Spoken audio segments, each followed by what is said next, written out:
৬ নম্বর সমস্যায় এখানে আমাদের বলা হচ্ছে যে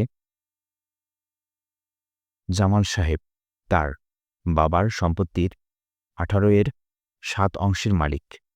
তিনি তার সম্পত্তির ৬/৫ ৩ সন্তানকে সমানভাবে ভাগ করে দিলেন।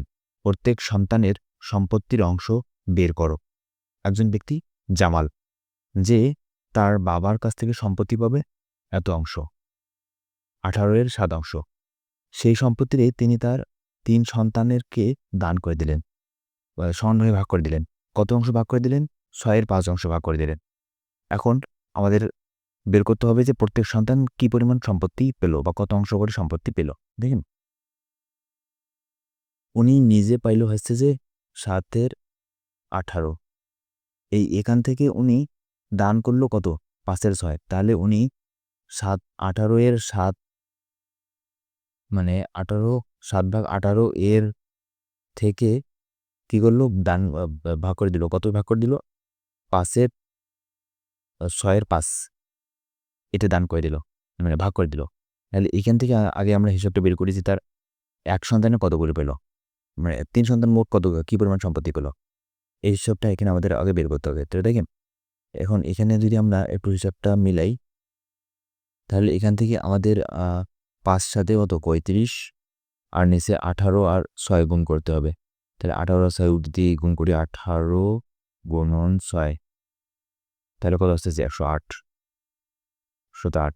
তার মানে তার ৩ সন্তান মোট সম্পত্তি পেল এত অংশ, ১০৮-এর ৩৫ অংশ।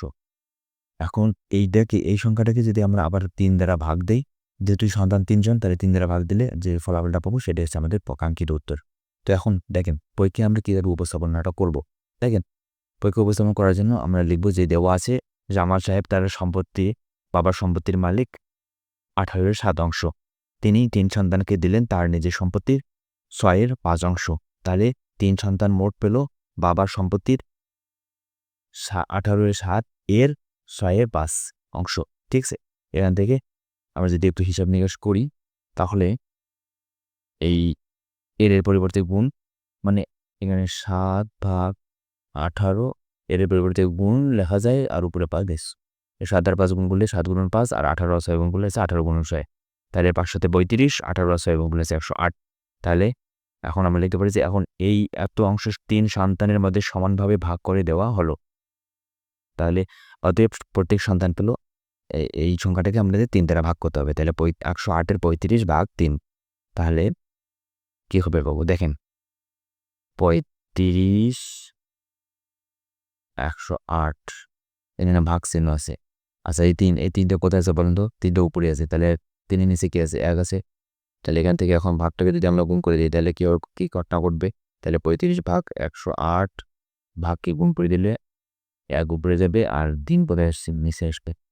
তাহলে ৩ দ্বারা এখন এটাকে তো কাটাকাটি আর করা সম্ভব না, তাহলে এখান থেকে গুণ করতে হবে। তাহলে ৩৫ আর ১ গুণ করলে ৩৫, আর ১০৮ আর ৩ গুণ করলে আছে ৩২৪। আমরা যদি একটু গুণটা দেখি, ১০৮ গুণন ৩, ৩২৪। ঠিক আছে, তার মানে প্রত্যেক সন্তান বাবার সম্পত্তির ৩২৪-এর ৩৫ অংশ পরে পেল। এটাই আছে উত্তর। অনুরূপ আমরা যদি একটা হোমওয়ার্ক দেখি, হোমওয়ার্কটা হচ্ছে এরকম যে এক ব্যক্তি তার বাবার সম্পত্তির এত অংশ থেকে এত অংশ তার 2 ছেলেকে সমানভাবে ভাগ করে দিলে প্রত্যেক ছেলে সম্পত্তির কত অংশ পরে পেল, এটা আপনাদের জন্য খুঁজে বের করতে হবে। এটা আপনাদের কাজ। ঠিক আছে।